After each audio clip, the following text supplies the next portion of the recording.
bine ați venit la întâlnirea cu Heather Morris, o scriitoare deja foarte cunoscută în România. I-am publicat până în prezent toate cele 4 cărți pe care le-a scris.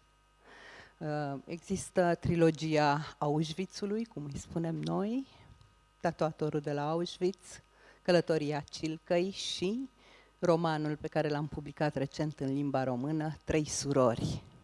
De asemenea, un volum foarte frumos, povestit despre speranță, în care Heather Morris povestește the making up al tatuatorului de la Auschwitz și în același timp ne învață un lucru esențial, că în viața noastră e bine să știm în primul rând să ascultăm. Heather Morris va fi în seara asta alături de un binecunoscut jurnalist cultural, producător TV și, nu în ultimul rând, un binecunoscut scriitor. Chiar acum i-a apărut volumul Café Gourmand la editura Nemira, Marius Constantinescu, care, înainte de această întâlnire și această discuție, acest dialog pe care urmează să-l aibă cu Heather Morris, mi-a spus că a avut o filmare de aproape o oră extraordinară pentru emisiunea lui. Heather Morris, înainte de a începe dialogul cu Marius Constantinescu, o să vă spună câteva cuvinte. Thank you. Thank you everybody for being here this evening. Thank you for the invitation to be in your country. I am delighted to be here. When I was asked by my publishers to come to the UK 6-7 weeks ago and do a tour there, I said, can I please go into some of the countries in Europe? And they said, well, we haven't got much time, just pick 1 or 2. The 2 I chose were Romania and Portugal. These 2 countries who have been so generous with their readers for me and my books. Sadly, 2 weeks ago in Paris, I got COVID and I didn't get to go to Portugal. But I'm so, so happy to have been able to make it here tonight. So thank you so much. Thank you to Humanitas. And of course, this incredible gentleman here on my left, who I've had the pleasure of already spending time with. Thank you so much. Bună seara tuturor, bună seara doamnelor și domnilor.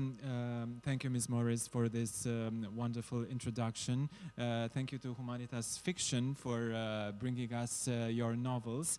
And also, I would like, we'll have our conversation in English. You have the translation available, offered by the brilliant Nadine Vladescu. And I would also like to salute among us the translator of Heather Morris into Romanian, Ms. Luana Schidu. Thank you so much for the wonderful translations that we have of your novels. Thank you. Yes, indeed. I'm actually starting up a bit of a fight amongst publishers around the world to have the translators' names put on the front cover of at least my books, and it should be on every other book too. I recognize and I thank you for the incredible job that translators do. Thank you, thank you. Now, Ms. Morris, here we are, sitting down, the way you have sat countless times with those who became the heroes of your novels, the Holocaust survivors. Yet you never called these encounters interviews.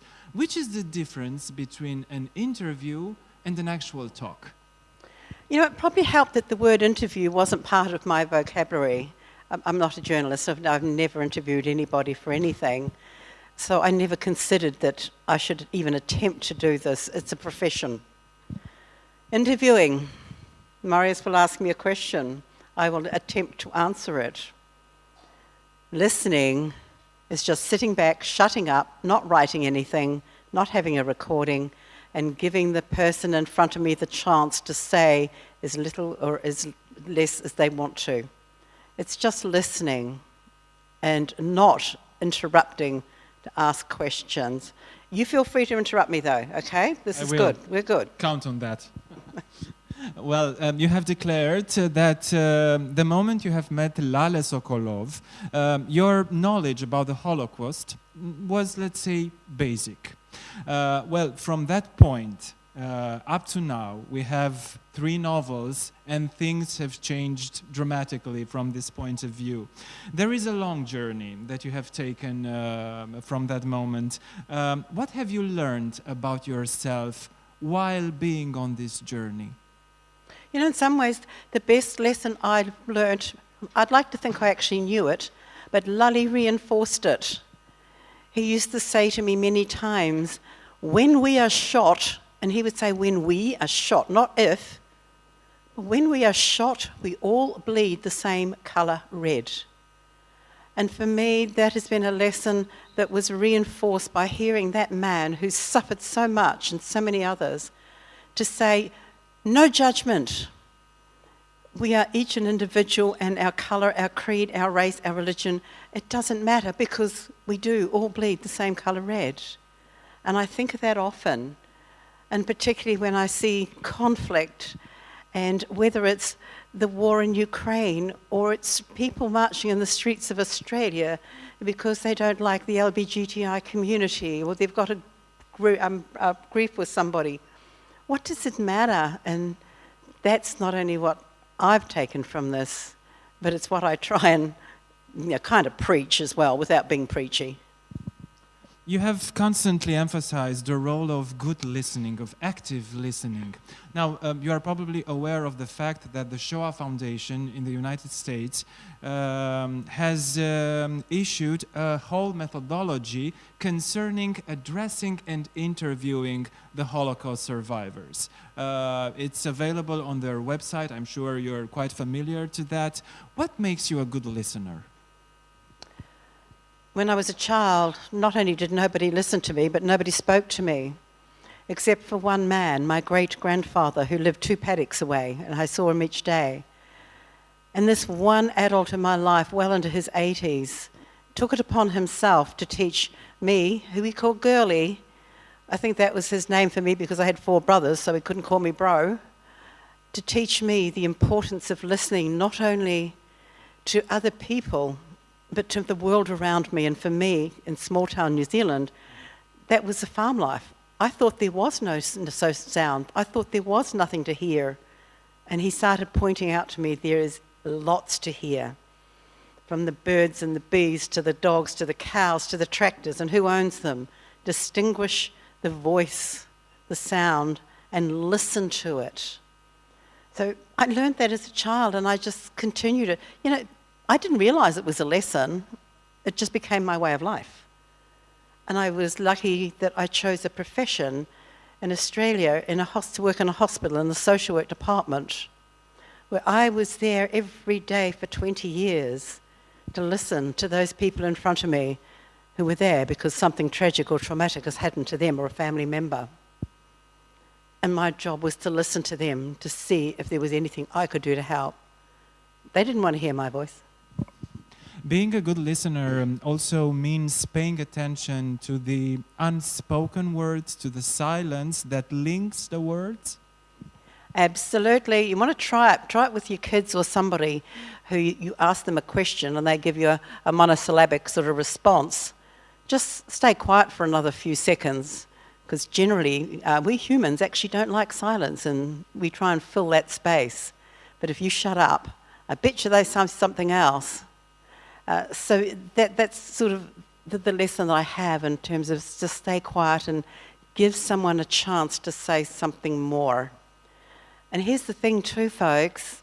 It's not a matter of listening to just the environment or the person you're sitting next to. How you listen to children and interpret their body language, and how you listen to somebody by looking at them enables you to be able to interpret words that are not said, or know that there are words that are not being said. But also try listening to an elderly person. That'd be different again. And here's the one you should never forget, and I bet many of you don't practice it, but try listening to yourself occasionally, because you're actually your body, if not the the rest of your body, your mind, is actually talking to you all day long. Mine's telling me that I have to stop eating so much and exercise more. I'm not really listening to it at the moment. Your introduction to the endless world of suffering, of abuse, of lack of humanity, that is the Holocaust, happened through an instrumental character, this Lale Sokolov, who for more than 3 years was the main tattooist of Auschwitz-Birkenau. How was it when you actually realized that you're in the presence of living history with capital H? Yeah, it hit me just one day, like a thunderbolt actually. I hadn't studied history at school. I didn't know much about history outside of Australia and New Zealand, primarily New Zealand. And it just occurred to me, this man who I'd been spending many, many hours with for several weeks, he couldn't tell me a story from beginning to end if he tried. There was just lots of statements he was saying to me that didn't make sense to me, a lot of it. And it was only when I was doing some research on my own that I started putting two and two together. And I'm reading history and I'm staring it in the face. And I looked at him one day and I went, oh my God, I'm sitting with living history. You're living history. And he looked at me and he giggled and he said, well, I'm living. No, he didn't accept that as a title, but yeah, and from that moment on, I think that was when I knew, if you're going to trust me to tell your story, then I've got to do everything in my power to make sure that others hear it. Otherwise, what was his sacrifice in telling me? Lale wanted somebody with absolutely no Jewish heritage or ancestry. How do you explain that? Well, he was very simple about that and very clear. To him, there could not be a Jewish person alive who was not affected by the Holocaust, that would have their own backstory, as he said.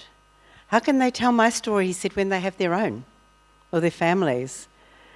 And from the different Jewish communities and synagogues all around the world where I've spoken for many years now, I'm so humbled how I'm accepted and welcomed, and how so many Jewish people have said to me, Lale was a wise man. Lale knew what he was doing and not having one of us tell his story. What started with the tattooist of Auschwitz continued then with Silka's journey, and afterwards with the three sisters. We already have a trilogy of Auschwitz-Birkenau, but I'm sure that along the way many additional other stories gathered and collided inside yourself. Will there be a quartet? There won't be a quartet of Holocaust stories, but I've got plenty of other stories to tell, so stay tuned and be prepared. There are so many amazing stories that have come to me. Some of them are contemporary, some of them from people who have survived, say, the war in Syria, the situation in Africa, and these are more relevant and contemporary stories in some ways. And I'm looking at them, and my publishers are looking at them, and some of them we've actually got other ghostwriters now telling. Here's the lucky thing for me. I actually get to choose what stories of the many that come my way. Just like I chose the three sisters, or it chose me, I'm not quite sure actually. But yes, there will be other stories set in that time. I think the Second World War, as much as you have been watching movies that have been made since before the war even ended, and books that have been written, so many of them focus on, of course, the soldiers and the conflict and the different battles, and they can focus on little small ones or be the big picture. But I've been looking at these incredible group of other people who are taking part in that war, and that is the women. And I'm talking here particularly about nurses. You know, they considered, both the Brits and the Australians, and I suspect other nations, that doctors were too valuable to send to the front line. We'll keep them back so they can do what they do best. But they considered the nurses could be fodder, and they could be sent in, and they were sent in to the front line. And their stories are amazing of their survival. They were also imprisoned in Japanese particular prisoner of war camps. So I'm going to not leave Europe altogether.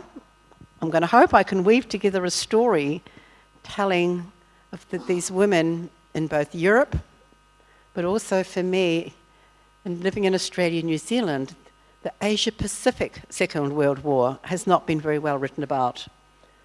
So, yeah, I'll have two components to it, and if I'm clever, well, I have brilliant editors. They're clever. We'll weave it. You know, what you're saying reminds me of at least one very high-profile author, which is Nobel-winning Svetlana Alexievich, who dedicated an entire book to the women of the war and their involvement, not as a second-hand witness, but as you have already said, being there on the front line in various roles, and also gathering, as you do actually, gathering the stories firsthand as possible, as much as possible. Going back to Lale now, his story was to be a movie script first. What made you change your mind and turn it into a novel? You know, I never thought I could write a book. I didn't know how. And when I was getting his story, you've got to see my head. I love movies, and his story was actually playing out visually for me, which was both good and really, really sad too, because it was giving me nightmares as I was seeing these pictures unfold. And so I thought, well, maybe I could learn to write a screenplay. Surely that's easier. And for me it was, because writing a screenplay, you have to learn the rules. There doesn't seem to be too many rules to write novels. You're a bit more freewheeling. Screenplays have rules. They have a formula. Unless you're Quentin Tarantino, and clearly I'm not, you do not get to deviate. 3 acts, folks. 1 minute of script, 1 page, 1 minute of film. And so learning these rules, I learnt structure. You have to get a certain amount of your story in the first 10 pages, this sort of thing. So I thought I wrote a pretty good screenplay. Lully read many drafts of it. We even had it optioned in Australia by a production company who were going to make it into a film while he was still alive. There's also a Dreamcast. Yeah. When he worked out what a screenplay was and that I wanted to be made into film, the first thing that came to his head was, who will play me? And I went, I don't know. And he went, Brad Pitt's a good-looking boy. I'm a good-looking boy. You get me Brad Pitt. So he wanted Brad Pitt, and I said, he's too old. But then we had this amazing many months of going to every new release movie in Melbourne to find the perfect person to play Lale Sokolov. He finally found him. His name was Ryan Gosling. Now going back, or still remaining at the movies, in 1971, Il giardino di Finzi Contini by Vittorio De Sica has been awarded the Academy Award for Best Foreign Movie. In 1985, it was Claude Lanzmann's Shoah, the documentary, the huge documentary that has been presented to the world. In 1993, it was Steven Spielberg's time with Schindler's List. The Holocaust made it to the big screen, while being a literary recurrence for already some decades.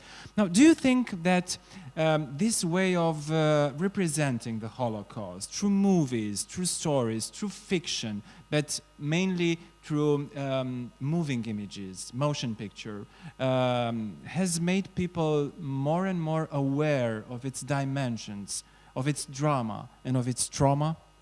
Absolutely I do. And I've been so privileged to sit with Tom Keneally, the writer of Schindler's List. He also is an Australian author, and sit on stage and have conversations like this. You know, I think a quick story about why I think that is the case and how I saw my thoughts being realised. In 2018, I was in Auschwitz. I was there at a big event called the March of the Living. There was some 30,000 people at this event. A lot of them were invited dignitaries, by the way, which included the President of Israel, the President of Poland, and representatives of just about every religion in the world. It was an anniversary there. And as the proceedings, the formal proceedings, well, we all had marched those 4 kilometers from Auschwitz to Birkenau. And then the formal proceedings were taking place at Birkenau. Now, on the stage, as they opened it, a gentleman who was well into his 90s, dressed in the clothing that he had worn all those decades ago, came up to have the opening speech. And this man's word, he lived in America now, and so it was in English, and this man's words were, "I give thanks, and every one of you out there, give thanks to Steven Spielberg." And that shocked me. He's a man with all these dignitaries and people there, and he's thanking a movie producer. He said he alone is kept alive and will keep alive through his telling of Schindler's story and the Shoah Foundation, the Holocaust. And he kept going on and on and on about Steven Spielberg. So that's what survivors think, folks. People watch the movies. Hopefully they might tune in later soon and watch a 6-part mini-series of mine. The amount of literary first-hand testimonials is quite impressive. How do you relate to the works of Primo Levi, of Olga Lengel, Elie Wiesel, Renia Spiegel, Dr. Edith Egerman? How do they help you in order to draw your characters and also to confront situations that actually happened? Oh, they're amazing. I hadn't read any of these books until I'd met Lully. So in having that as another resource, if I can use that phrase, it's not really a phrase you should use for these books, because these books stand alone and they should be acknowledged for the brilliance that they are. In a lot of ways, they were reinforcing what Lully was telling me, but they were being interpreted through different eyes, the individual eyes of those authors, their story, their memory, their history. They're all different and they're the same. So for me, I'd loved being able to go and look at those and go, yeah, he was in Auschwitz, Primo Levi, he was in Auschwitz. He wasn't there as long as Lully was, but he described that place. Lully hadn't read him. Lully described that place, and they matched. Through books and movies, as we have seen, it seems that many of us have a fair amount of information about the Holocaust. We have seen the movies, we have read the books, we have seen the pictures, we have watched several documentaries. We know the basics, we recognize them. And then again, there is something different when it comes to those of us who have actually met a Holocaust survivor. How does this common knowledge background change after actually meeting a survivor? Well, you know that you're the luckiest person on live because of it. To be able to spend time with these beautiful people now well into their 90s, those that are still alive, is an absolute honor. To be able to hear them, and you know, I don't know about here, but in Australia we were very lucky that in the main cities we have Holocaust museums, and survivors for decades now have been guides there, and children from schools get taken there. They have to go there every year, every school, and they get to hear those first-hand accounts. And it is those accounts from having gone on an excursion that they didn't want to go on, that these kids, now adults, including my very own, tell me meant the most to them. Not reading it in the book, not from their teachers, but actually having that contact with a survivor. We can't keep giving that to you folks because they're not around to do it anymore. But with Steven Spielberg's 50,000 testimonies that he's got filmed, and with books that are coming out like mine and others, we can keep reminding you that these were young boys and girls, the age of many of those who are reading and learning about them in school. So, look, it's such an honor. I kind of want to bow at the feet of these wonderful people I meet. Your books make for an addictive reading. I, for myself, read Silka in merely 24 hours, practically glued to the book. But you have, or at least it seems to me, that you have subdued auctorial style and personal input to the story in order to let the story by itself spring out, clear, striking, and simple, keeping this simplicity of the story. Was this a writer's choice or the only way you could have said and you could have shared these stories? Look, it actually started with Lali's book because I didn't know what I was doing. I didn't know how to write a book. And after a few attempts with my publishers to tell it in a certain way, I was so lucky. They just said to me, look, why don't you just go and write it the way you want it written? So yes, keeping it simple was first and foremost in my mind. I didn't know any other way. And I said, I have to use the words that Lali used, and he used simple words. Our conversations were simple. There was nothing literary about them. Why should I attempt to tell these stories in the hope that I could win some literary award as a result of it? It was never going to happen. Keep it simple. Short sentences. But yes, you're right. The academics and the historians, they've taught you about the facts, the figures, the clinical side of the Holocaust. I didn't need to go into that on a day-to-day basis. What I was hearing and what was catching me was those little tiny things that happened in those camps between individual people, the hope that they clung to, where they found that hope. You know, Libby, when I was sitting with her a couple of years ago and eating some olives out of a bowl, says to me, can you remember the first time you tasted an olive? And I went, no, I can't. And she said, I can. It was a day in Birkenau when somebody came back to their block and brought this fruit, and she thought it was a grape and gave her one, and she tasted it and she spat it out. She thought it was terrible. And this person who gave it to her, really got angry because she did not waste food, any food. And that was her first taste of an olive. And here, 70 years later, she remembers it, that taste of an olive. You have traveled to Lale's, to Gita's, to Silka's, and the Three Sisters' homelands. You have also visited the camp. How was it to see with your own eyes what previously only had shape in your mind? I don't know if there's a word for it, really. The word shock doesn't even seem to be enough. I did not go to Auschwitz-Birkenau until after the book was published. We'd had conversations with my publishers who said, oh, look, I think you need to take a trip there so that you know what it is you're talking about. And I went, no, I don't. If I did that and saw that place 70 years later through my eyes, what would be my interpretation of what I was seeing? I said, I'm just going to take a punt and write the way Lali remembered it, and I hope he got it right. So the first time I did go there, which was in 2018, and I went to Birkenau first, and I don't know if any of you have been there, but when you walk through those gates, through that archway, and you look into the camp, and you can't see where it begins and where it ends, front and back sides, it is so massive. And try and comprehend the evil that was portrayed there, and it was one of those still days. It was April, it was sunny, it was warm, and there was just a silence, and there were thousands of people there with me. I went numb, actually. I just sort of went numb, and I walked around, and I knew. I didn't need the thing in my ear telling me what I was seeing. I knew that on the left as I walked down that train track, and I walked down that train track. I didn't walk off the side, I walked down on the tracks. That on the left, that was the women's camp.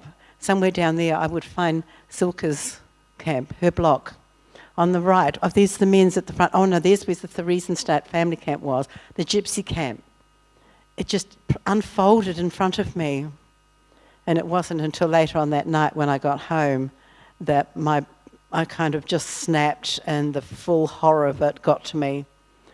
I did one thing there that day. It was something which I've not really spoken about much. But in August of 2006, I was visiting Lali one night, and he was subdued, he was quiet. And he said to me, I have to ask you to do something for me. And I went, I'll do anything. He said, take me back to Auschwitz. But that floored me. He had not left Australia since he arrived in 1949. And I said to him, you sure you don't want Gary, your son, to take you? And he said, no, I want you. And I went, okay, yes, we can do this. When do you want to go? He said, January. I can't believe my brain immediately went to, you don't want to go in summer? But of course he didn't. He wanted to be there on the 27th of January, the day that he had left in 1945. So we were making plans. Oh, then I said to him, if we're going to do this, you have to tell me why. Because you have not left the country. Why? He said, do you know if the concrete block is still there? And I went, still where? What? He said, outside Crematoria 3, the concrete block, the step. I said, no, I have no idea. He said, I hope it's still there. I said, why? And he said, because I have to go and stand on that concrete step and I have to say I'm sorry to the 1.5 million people whose lives I couldn't save from this place. You try picking yourself up from hearing that. No amount of me saying to him, no you don't, darling, no you don't. He believed he did. So in April 2018, I found myself at the end of Birkenau, where those gas chambers and crematoria are situated, and all of a sudden I knew that was Crematoria 3. You can see it, it's open, you can look down into it. And I waited till the group I was with had all sort of gone off. I stayed towards the back, and there I saw the concrete step. It is still there. And so I went and stood there and said the words for him. I also sent a special prayer to his parents. His parents died there, and Lally never knew that. I found that fact out after he died. So yeah, that's what visiting Auschwitz did to me. Well, thank you for sharing this with us. I was going to ask you which was the most striking experience in Auschwitz-Birkenau, but you already answered Crematoria that. 3 in that Yes. concrete step. And I would add that probably the most striking experience was, in your own words, listening to that silence, which goes back to the beginning of our conversation, listening to the silence. Yes. Actually, the silence filled with unheard voices. Well, you have mentioned the word guilt. It's probably the feeling that crosses through the novels, all three of them, like a thin red line, and sometimes not at all that thin. And it's a double-sided feeling, because there is this guilt of the survivors in general that were not able to help their families. Sometimes families split, divided, even there, going down from the trains by Dr. Mengele or whomever. But there's also this guilt of characters like Lale Sokolov or like Silka Klein, characters that have found a way of living, of dealing with the horror, with the living hell around them, that was considered controversial, let's say, or disputable by some others. There's also another face of the guilt that probably we don't talk enough about it, the guilt of the survivors' heirs. How do you, as an author, examine this feeling, this overwhelming feeling of guilt? There's not a Holocaust survivor alive who I've had the privilege of meeting who doesn't have survivor guilt. It's at varying degrees, though, I have to say. For some, they have got on and had good lives, like Lali and Gita and many, many others, been successful, raised families. And for others, they've lived, they've had families, but they've told me they haven't been able to move on. They have not been able to enjoy one moment of their life. So it varies between the survivors. I couldn't find any connection with those survivors who, for example, came back and found family that had survived and those who didn't. So it is a very, very individual thing. In terms of Lali and Silka, I'm happy to use the word that others have thrown at me, and that is that they were collaborators of the Nazis. Yeah, Lali volunteered, didn't he? Silka volunteered to be raped, didn't she? That these people survived by doing something which we would find above the line, over the line, something that we could not do, that was their choice. And we do not get to judge them for making it. Some survivors have told me that they said, in particular 𝐶𝐿𝐾𝐫, she should not have done what she did, allowing that brute to rape her just so that she could live and have a better life. She should have chosen to die because that's what I would have done. I've had that said to me.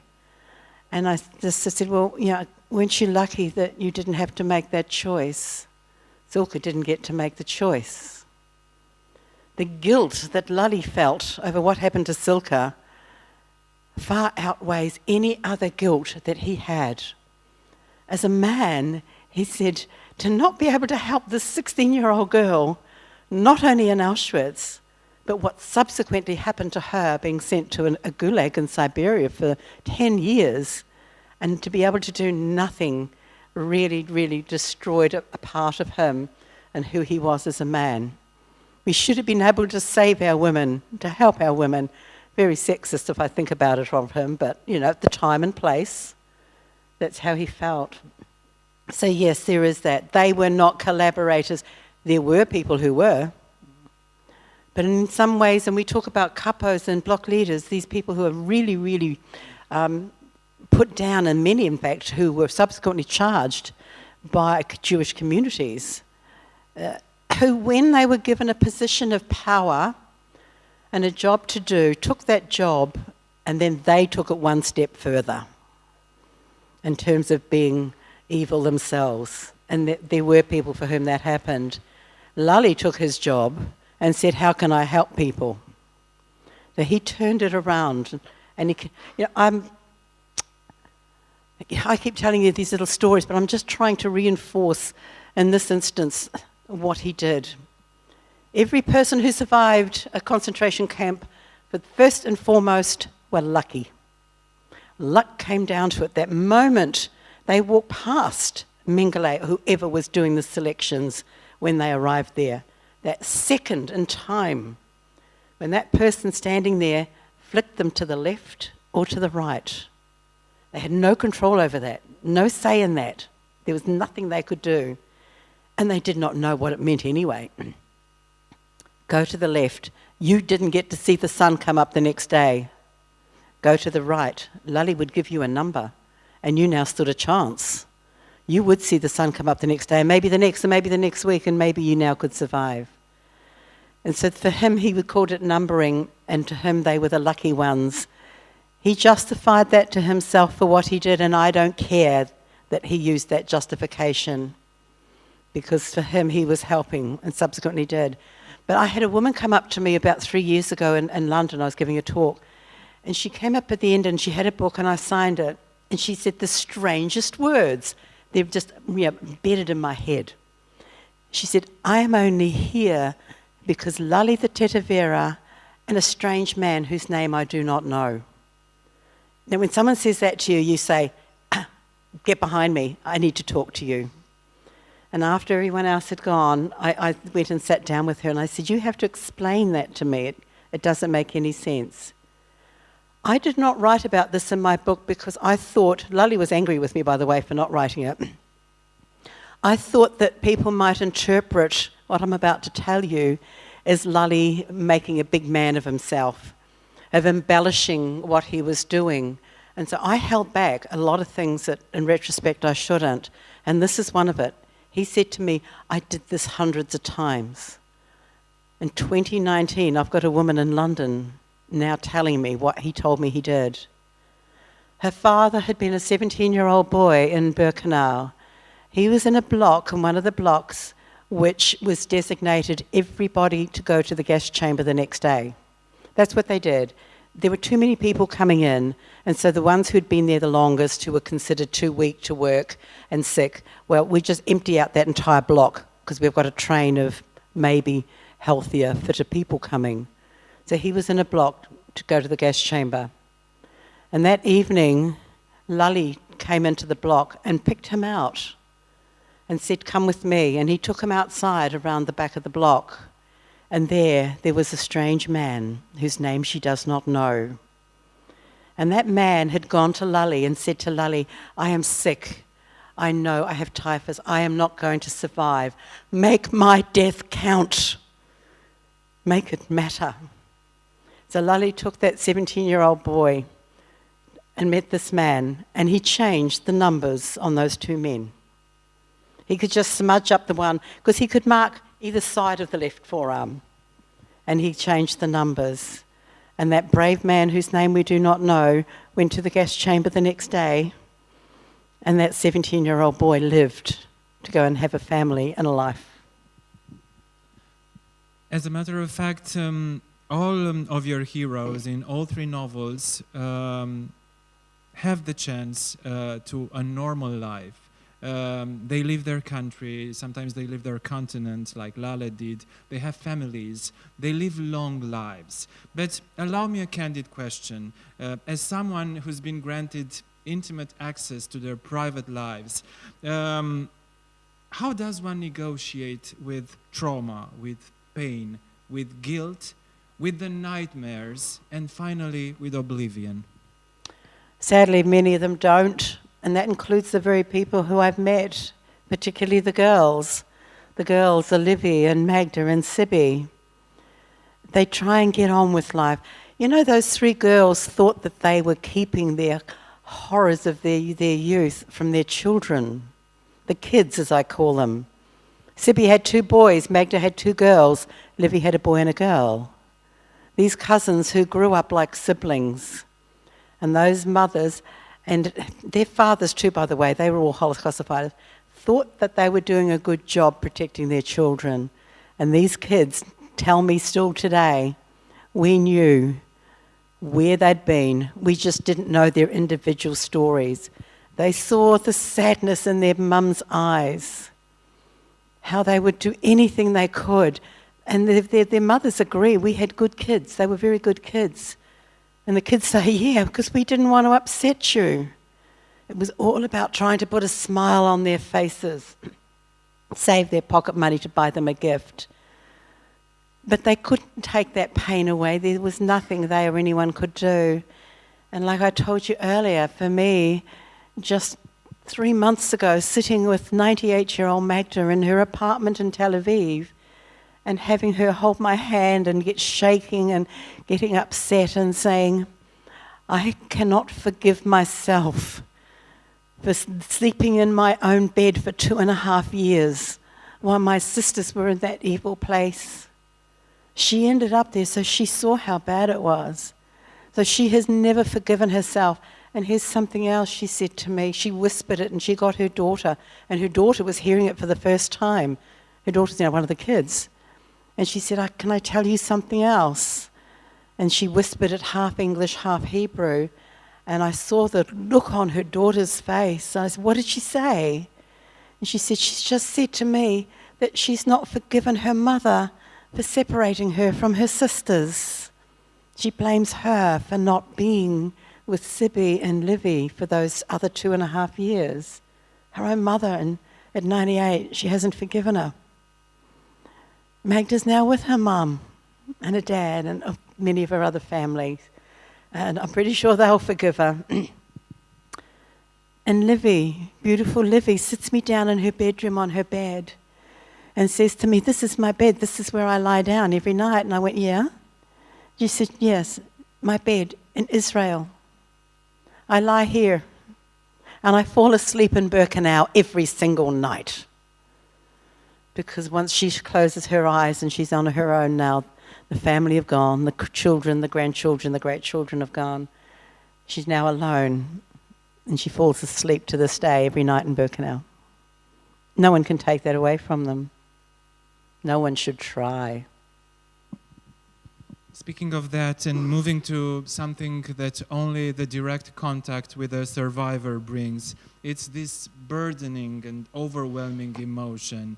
You, as an author, had these moments when you thought, this is too much, I cannot bear it? Yeah.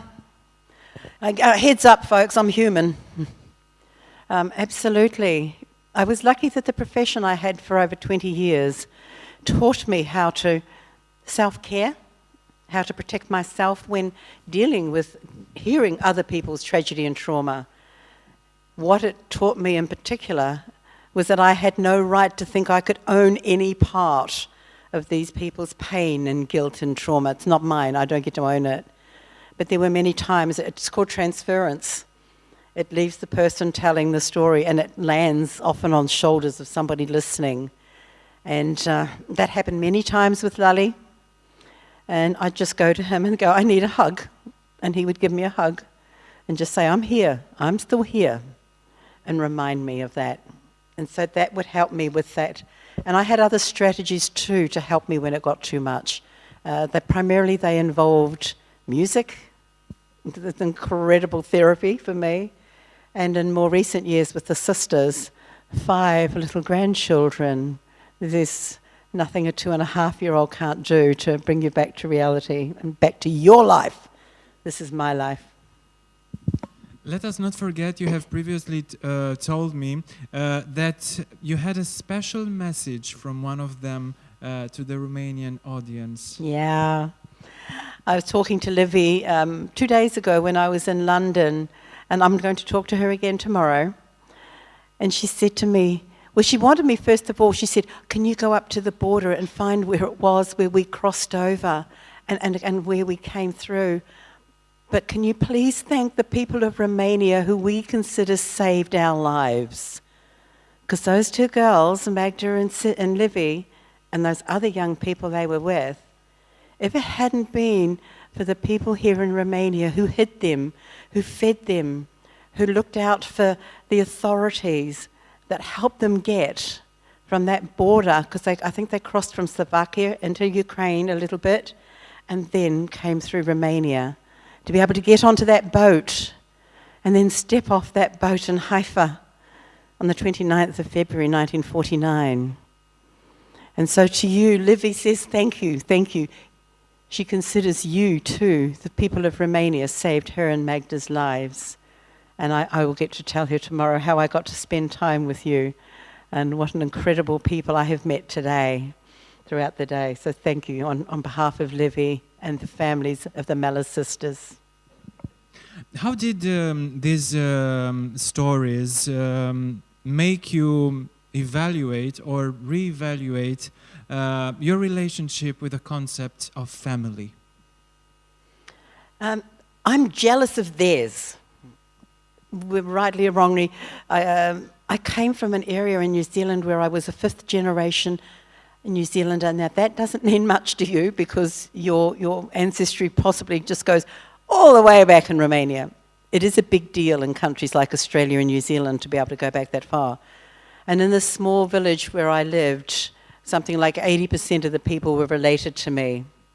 For me, growing up with that kind of closeness, I hated it. And I was 16 and I left school and I left home because I had to get away from it. I'm not sure what I was running from. Well, actually I am actually. It was the wrong time and place to be a girl. Life was all designed around the men, including my 4 brothers, and there was nothing scheduled for me. My mother told the school principal where I went to high school, who wanted me to go to university, and he said, no, you don't. She said, you don't waste education on a girl. I won't let her go. And yeah, that's what she did to me when I was at school. And so I rebelled from that and I fled my family. Not my siblings, never my siblings. But here's the thing, my 4 brothers all fled too. We found that clawing family too much.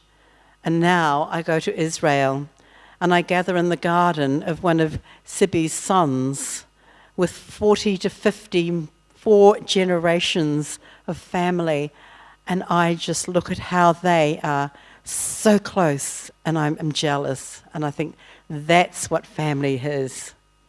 That's what it has to be.